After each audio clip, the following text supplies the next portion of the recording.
The alarms were screaming at Dallas Memorial Hospital when my phone rang at 3:47 a.m. Emergency room monitors going dark, patient records locked out, backup systems failing one by one. The night supervisor's voice cracked with panic. "Mr. Collins, we can't access anything. The new security update broke everything." I was already reaching for my keys when the irony hit me. 3 weeks ago, I would have been racing to fix this. Tonight, I was just Ray Collins, 52 years old, unemployed cybersecurity architect with 25 years of experience that apparently meant nothing to Patricia Lawson and her nephew, Austin. Let me back up and tell you how I got here. My name's Ray Collins. 25 years ago, I walked into CyberGuard Technologies as a junior network engineer fresh out of the Army Signal Corps. No fancy MBA, no family connections, just a guy who understood that when you're protecting critical infrastructure, failure isn't an option. I built my career the old-fashioned way, working nights, weekends, holidays. While other guys were coaching Little League or taking weekend fishing trips, I was in server rooms making sure hospital systems stayed online and power grids stayed secure. Cost me my marriage, cost me time with my son Jake, but I told myself it mattered. What we did kept people alive. Over the years, I designed the zero-trust architecture that protected everything from military communications to dialysis machines. 42 patents with my name on them, worth $1.1 billion in licensing deals. Not bad for a kid from Austin who started out pulling Ethernet cables. The relationships took even longer to build. Dr. Werner Mueller in Munich, who trusted me to secure his medical device network. Colonel Janet Pierce at North Point Defense Solutions, who'd call my personal cell when classified systems needed updates. Hospital administrators from Dallas to Detroit, who knew my voice meant their patients were safe. These weren't just business contacts. They were people who'd been through midnight crisis calls with me, who'd watched me solve problems nobody else could handle. Trust earned over decades, one emergency at a time. Patricia Lawson became CEO 2 years ago. Harvard MBA, all polish and PowerPoints. She talked a good game about digital transformation and agile methodologies, but I could tell she didn't really understand what we did. To her, cybersecurity was just another line item on the quarterly report. Austin showed up 6 months ago. Patricia's nephew, 26 years old, fresh from some startup that got bought out before it launched. Kid had never run a real security operation, but he was family. That apparently counted for more than experience. I tried to mentor him, I really did. Showed him our protocols, explained why we did things certain ways. But Austin wasn't interested in learning. He was interested in disrupting. Every conversation turned into a lecture about blockchain solutions and AI-driven paradigms. The boy could talk for an hour without saying anything meaningful. The writing was on the wall when Patricia announced a strategic restructuring last month. "We need to appeal to younger clients," she said. "Our approach feels outdated." Outdated. 25 years of keeping America's critical systems secure, and it was outdated. The end came on a Tuesday morning. Conference Room B, the one with windows overlooking downtown Austin. Patricia slid the termination papers across that polished table while Austin sat there grinning like he'd won the lottery. "We appreciate everything you've done, Ray," Patricia said, not quite meeting my eyes. "But we need fresh energy. Austin here represents the future of cybersecurity." Austin was already wearing the security badge that used to hang around my neck. Kid leaned back in his chair, checking his phone while my career got flushed down the drain. 25 years, I said quietly. That's a long time to build something. Patricia's expression didn't change. Times change. We have to adapt or get left behind. I thought about the email I'd sent Jake 3 days earlier. "Can't make it to your engagement party, son. Critical system rollout this weekend." He'd replied, "It's okay, Dad. I understand. I'd canceled family time to patch vulnerabilities that saved this company millions. Now here I was, getting discarded like yesterday's newspaper." "Sign the papers, Ray," Patricia said. "HR will handle the transition smoothly." I picked up the pen, hand steady as a rock. Patricia probably thought she was watching a defeated man, but she had no idea what she'd just triggered.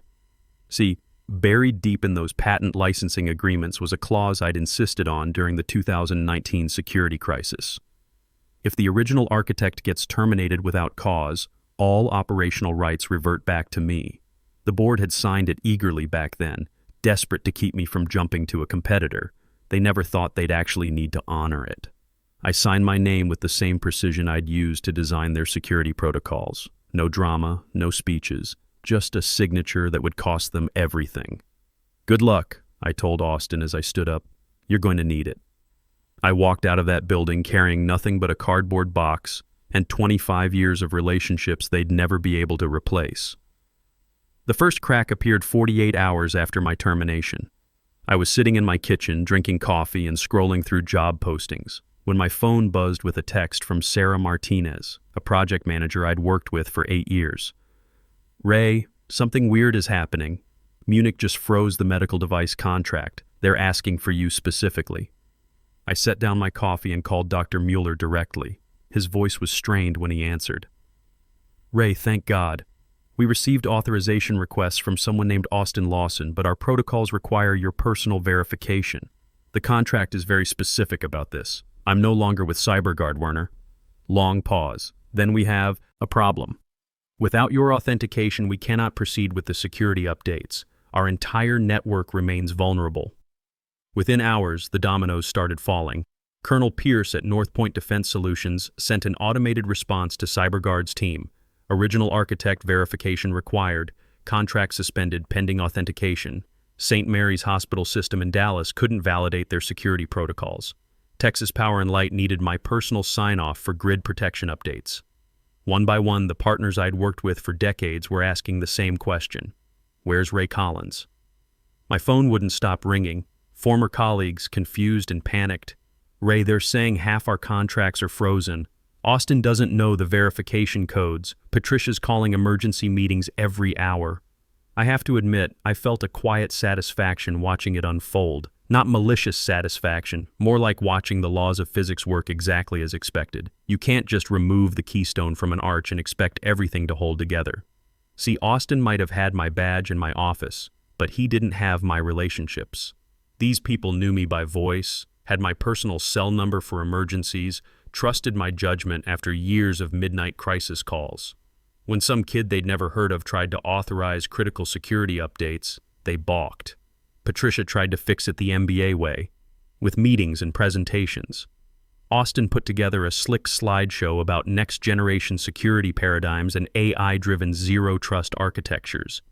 Pure buzzword soup. The partners listened politely, then asked to speak with Ray Collins. By day 5, the situation was getting serious. That's when Patricia made her first real mistake trying to fix her original mistake.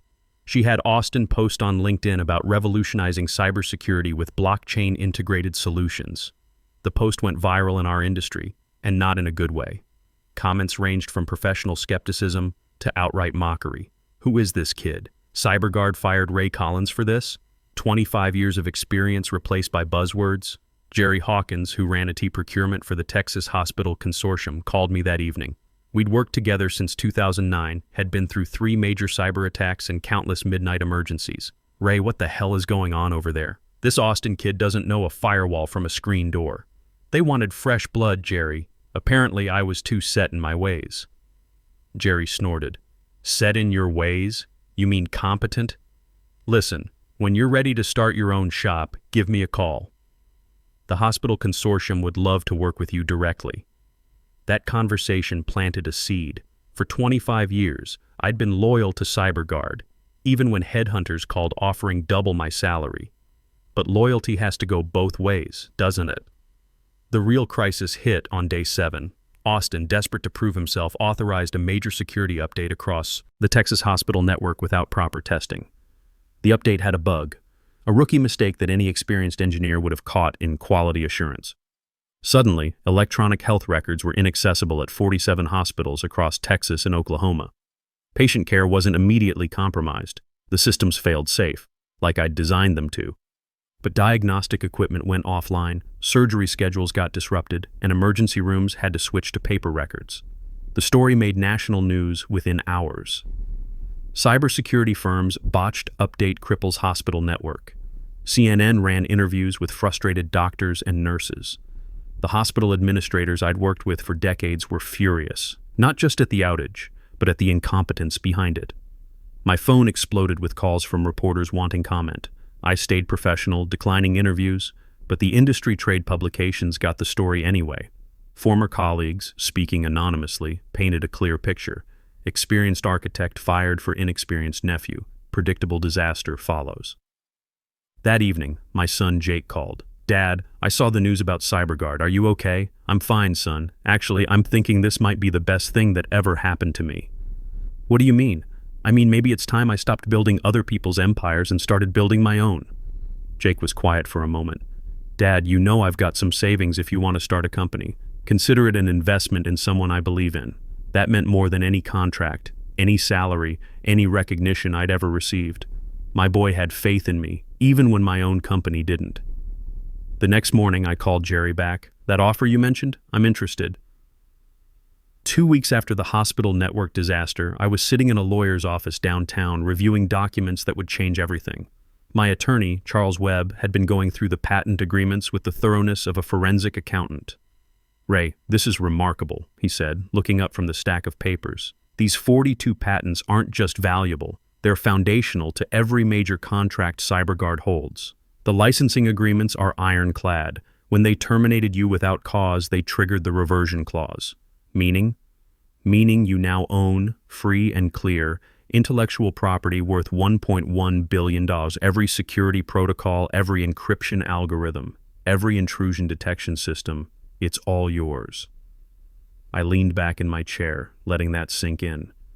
25 years of late nights, missed family dinners, and sacrificed weekends had just become my ticket to independence. "What's CyberGuard's legal position?" Charles shook his head. "They don't have one. Their own board signed these agreements in 2019 during that massive cyber attack. They were desperate to keep you from jumping to a competitor, so they agreed to these terms without reading the fine print." That afternoon, I had lunch with Jerry at our usual spot, Murphy's Tavern on South Lamar. The place was packed with tech workers grabbing quick meals, but our corner booth felt private enough for serious conversation. "So it's really happening?" Jerry asked after I explained the legal situation. "Collins Security Solutions is officially incorporated as of yesterday. I've got the patents, I've got the relationships, and thanks to my son's investment, I've got startup capital." Jerry grinned and raised his bourbon. "To the dumbest CEO decision in Austin tech history." We clinked glasses, but I wasn't feeling celebratory yet. "Jerry, I need to ask you something serious. The hospital consortium, would they really work with a one-man operation?" "Ray, let me tell you something. After Austin's disaster last week, our board held an emergency meeting. They voted unanimously to terminate the CyberGuard contract. We were just waiting for an alternative. What about liability? Insurance, all the corporate safeguards? We've been working with you for 15 years. You think we care more about corporate letterhead than actual competence? Besides, half the hospitals in Texas are small operations themselves. They understand that the best expertise doesn't always come from the biggest companies." Over the next month, the word spread through the industry like wildfire. Ray Collins was back in business, and he owned the technology that half of Austin's tech sector depended on. The first official contract came from Colonel Pierce at North Point Defense Solutions. She called personally. "Ray, we need to talk. Our Pentagon contracts require the security protocols you developed. With you gone from CyberGuard, we're in violation of federal compliance standards." "I'm not gone, Janet. I'm just independent now." "Thank God. Can you be in Virginia Beach next week? We need to restructure our entire agreement." The meeting at North Point was like a reunion. Janet introduced me to 3 other defense contractors who'd been struggling with the same compliance issues. By the end of the week, I had $300 million in signed contracts. Word got back to CyberGuard fast. Patricia called my cell phone directly, a number she'd never bothered to save in 25 years of working together. "Ray, we need to discuss this situation. You're poaching our clients." "I'm not poaching anything, Patricia. These are relationships I built over decades. They're choosing to work with me because they trust my expertise. This is corporate theft. I'll sue you into bankruptcy." I kept my voice calm. "Go ahead. Your own legal team will explain why that's not going to work. You fired the guy who owned the technology. Actions have consequences." She hung up without another word. The industry trades picked up the story within days. Veteran security architect strikes gold after controversial firing. The article detailed how CyberGuard had lost $400 million in contracts in 6 weeks, while my new firm was signing deals with major defense contractors and hospital systems. But the real validation came from an unexpected source. Senator Maria Rodriguez, chair of the Senate Cybersecurity Subcommittee, called personally. Mr. Collins, I've been following your story with great interest. We're holding hearings on critical infrastructure protection next month. Would you be willing to testify as an expert witness? I'd be honored, Senator.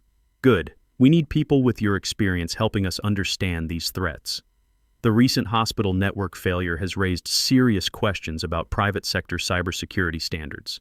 The irony was perfect. Austin's incompetence had created a national security discussion, and I was being called to Washington to help fix the problems his generation had created. Meanwhile, CyberGuard was imploding. Austin had made 3 more major mistakes, including a failed update that knocked out traffic management systems in downtown Austin for 6 hours. Patricia was calling emergency board meetings weekly, trying to explain how she'd managed to lose both her chief architect and $400 million in contracts in 2 months. The tech blogs were brutal. How CyberGuard's CEO destroyed a billion-dollar company in 60 days. The article quoted anonymous employees describing a toxic environment where experience was dismissed and nepotism rewarded incompetence. My son Jake visited that weekend, bringing his fiancée to see my new office space.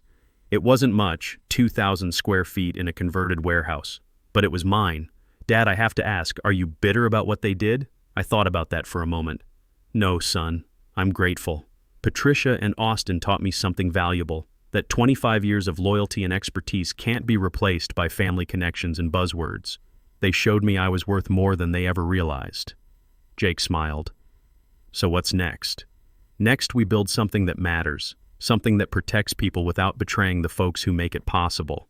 6 months after walking out of CyberGuard with nothing but a cardboard box, I was sitting in a Senate hearing room in Washington, D.C., preparing to testify before the Cybersecurity Subcommittee.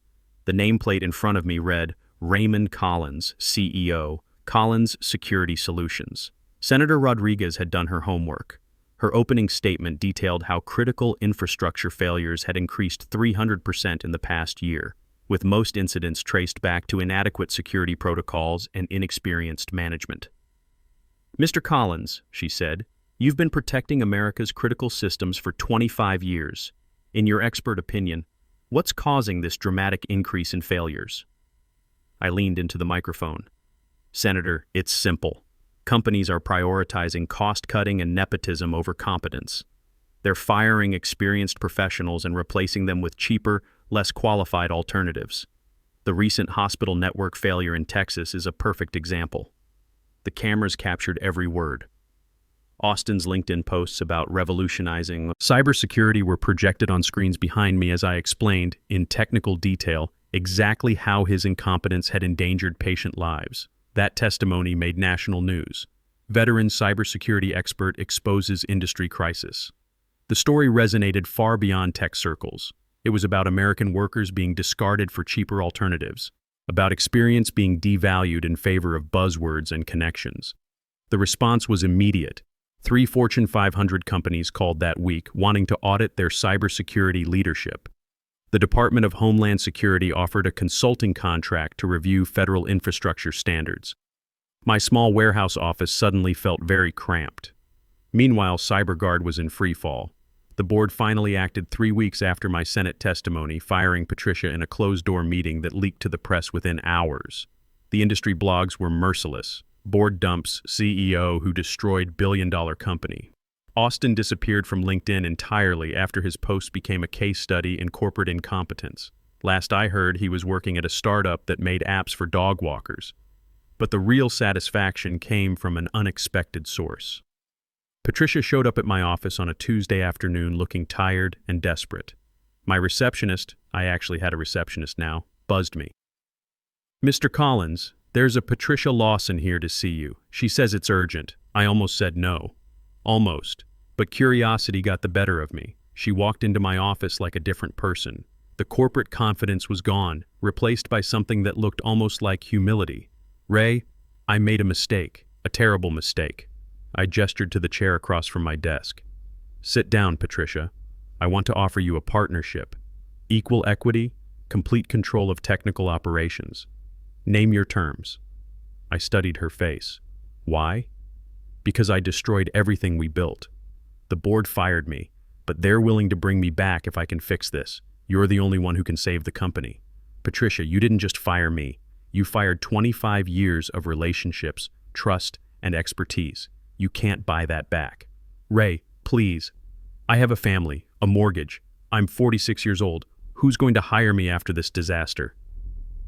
For a moment, I almost felt sorry for her. Almost. Then I remembered that conference room, Austin's smirk, the dismissive way she'd slid those termination papers across the table. You should have thought about that before you decided experience didn't matter. She left without another word. 2 months later, CyberGuard filed for bankruptcy. The company that had been worth $2.8 billion when I walked out the door was sold for parts, with most of their remaining contracts transferring to competitors, including several that came to me. Collins Security Solutions now employs 47 people, including 3 veterans from my old Army unit and 5 engineers who quit CyberGuard after my firing. We work reasonable hours, respect each other's expertise, and nobody gets fired for being too experienced. Last week, Jake brought his twin boys to visit the office. 4 years old, full of questions about the computers and servers. I spent an hour showing them around, explaining how we keep hospitals and schools safe from bad guys. "Grandpa," one of them asked, "are you the boss of all these computers?" "Something like that, buddy." Jake pulled me aside afterward. "Dad, I have to say something. I spent my whole childhood watching you sacrifice everything for a company that didn't appreciate you. Now I see you building something that actually matters, something that's yours. I'm proud of you." That evening I was cleaning up my desk when I found an old photo, me receiving a company service award after 20 years with CyberGuard. Patricia was shaking my hand, both of us smiling for the camera. I looked at it for a long moment, then dropped it in the trash. On my desk now sits a different photo, Jake's engagement party, the one I missed for that critical system rollout. His fiancée had sent it to me with a note. "You can't get these moments back, but you can make sure you don't miss the next ones." She was right. Last weekend, I took those boys fishing at Lake Travis, taught them how to bait hooks and be patient. We didn't catch much, but we had time. Something I'd forgotten was valuable. Sometimes the best revenge isn't getting mad. It's proving you were worth more than they ever realized. It's building something better, something that honors the people who make it possible. And sometimes, if you're really lucky, you get a second chance to be the person you should have been all along. Patricia made one critical error. She forgot that in technology, as in life, you can't replace the foundation without bringing down the whole structure. 25 years of expertise isn't just a resume line, it's the bedrock everything else stands on. I learned something too. Loyalty has to be earned, not just given. And sometimes getting fired is the best thing that can happen to you.